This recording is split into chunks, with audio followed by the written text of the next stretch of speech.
Video games. You love them. I love them. Woo, boy, if that stinky ass shit is anything to go by, I know CD Projekt Red's executives don't. Am I right, boys? It's showtime! And what the fuck can I even say at this point? Cyberpunk 2077's launch has without a doubt been the biggest disaster in video game history, and it's a damn shame. Like, you thought Fallout 76 was bad? You thought No Man's Sky was bad? You thought Final Fantasy 14 was bad? Nah, dude. I love CD Projekt Red's games, and I have a lot of love for the devs, but the guys up top, You done fucked up. I have never seen a company's goodwill plummet this fast in my life, bro. BioWare, Bethesda, it doesn't even come close to this. After an apology to us gamers, That's me. CD Projekt Red admits they weren't focused or paying any attention to the PS4 and Xbox One versions, and soon after, Sony straight up removed the game from PSN. I only recall this happening with Batman Arkham Knight on PC, but that was Rocksteady themselves delisting the game. When I saw this shit, my jaw dropped. And it doesn't stop there. Apparently, we had a Fallout New Vegas type dilemma where the employees' bonuses were supposed to be tied to Metacritic scores, but thankfully the company ended up giving them their bonuses anyway. This kind of practice just sucks all around. These people were and are making a huge game and have spent upwards of 7 or 8 years, maybe even more on it. It sold over 8 million pre-orders. Homie, like, what the fuck? Pay them. No Metacritic score is gonna change the fact that it sold an insane amount, which is what I think matters way more. Soon after that, an emergency board call was shared online where the company stated the cost of patching the game is irrelevant compared to what we have at stake at this moment. So there's no question about it. We definitely want to fix the game. We made our promise to gamers, and we will be doing everything to stick to it. And I would fucking hope so, man. After that, I found out that now the devs and staff members of CD Projekt are growing increasingly hostile at the company. And can you blame them? I mean, when you got "We are rebels" plastered all over the office, you had it coming to you at this point. I think the funniest part of this article is when the devs straight up shut the executives up with this. One employee asked the board why it had said in January that the game was complete and playable when that wasn't true, to which the board answered that it would take responsibility. Another developer asked whether CD Projekt's directors felt it was hypocritical to make a game about corporate exploitation while expecting that their employees work overtime. The response was vague and non-committal. Yikes, dude. This shit is not a good look. But what does Pinoy think? I think I look homeless.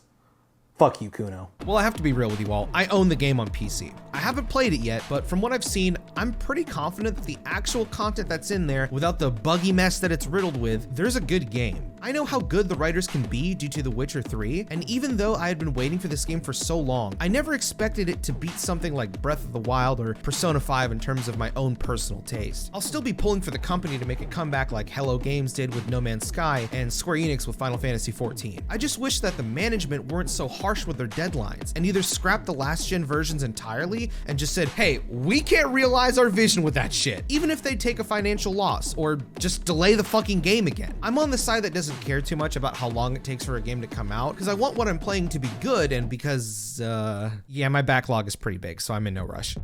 From one mess to another, the Capcom ransomware attacker hacker dudes have leaked Resident Evil 8's story in its entirety, cutscenes and all. If you weren't aware of the Capcom leaks, to brush you up on it quickly, there's a group who have stolen terabytes of information from Capcom, both personal and business related. I just want to say, I think this shit really sucks. I feel for the guys over there, and while the leaks are definitely really cool, it would have been way cooler to have this stuff announced at an event and on Capcom's terms. Even worse is their personal information being leaked. Like, come on, bro, that's lame as fuck. Just keep your eyes peeled and avoid spoilers as much as possible. If you're on Twitter, I suggest you mute Resident Evil altogether, and hopefully we can make it into next year spoiler free.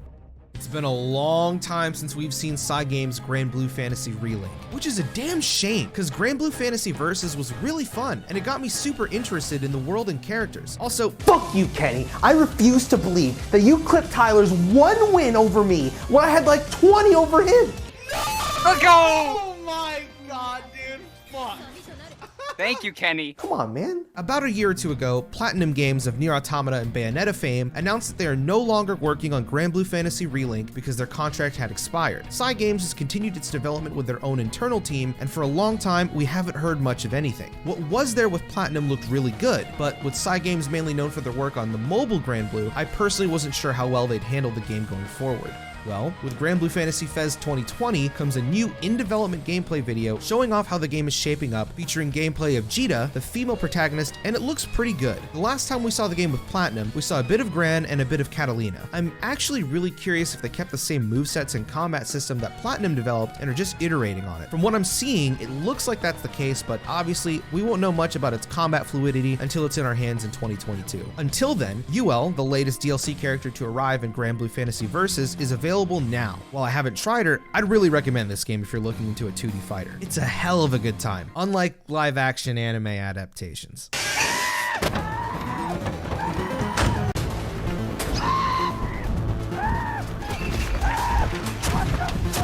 Netflix, man, I don't know what's up with you guys and adapting anime into live action. Don't get me wrong, I'll watch it for the meme content, but Jesus Christ, after Light Turner, I don't know if I can handle another one of these. How about we just chill and watch some actual quality 2D anime with Funimation finally coming to the Switch? Sponsor me. I don't know why Netflix and I think Hulu aren't on there yet, but if you're already using your Nintendo Switch like a tablet, watching YouTube and shit, Dude, I'm telling you, Persona 5 Royal's on the Switch, for real. why not give this a go if you've got a subscription? If that's not to your taste, the final demo for Bravely Default 2 was recently released, and you get some silver coins for downloading it, which you can use to get some physical Nintendo merch. Free Melee. I still gotta play Bravely Default and Bravely Second before I get into this game, but I've heard so many good things. Plus, This song is hype as fuck.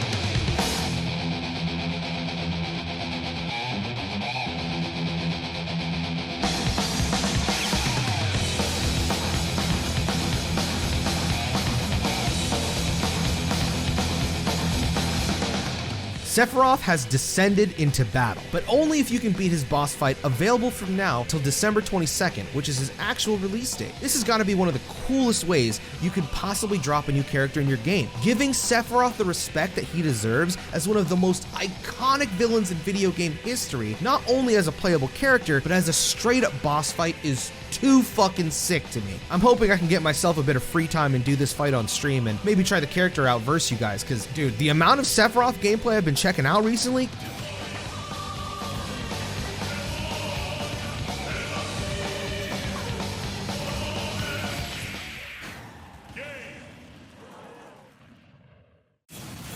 Sephiroth wins!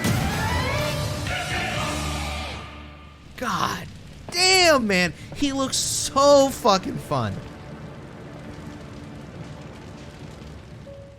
Now, I don't want to end this episode of One More on a somber note, but Pornhub has purged their website of all unverified videos. Now, you guys know me, I love my hentai, but for a while now, the only way to watch my piss popsicle punishment video was through Pornhub. And because I'm not a verified porn star, as sexy as I am, I'm not verified. Unfortunately, I have nowhere to host the video as of right now, so I'm sorry. But you won't be able to get the whole piss eating experience until I either find a place willing to host the video or, well, that's really the only option. Sorry about that, boys and girls. As far as what I'm working on, I've started scripting a video that I'm aiming to release before the end of the year that touches on the games that I played in 2020. Shouldn't take that long, considering 90% of 2020 was just working. I also plan to do a stream where I rank all the games I played in 2020, talk about them a bit, and then probably post that on the second channel, which you should subscribe to, by the way, if you want highlights, playthroughs, and reactions from my stream, because I don't post that stuff on my main channel. That's it for your video gamer news this week, boys. Have you played Cyberpunk 2077?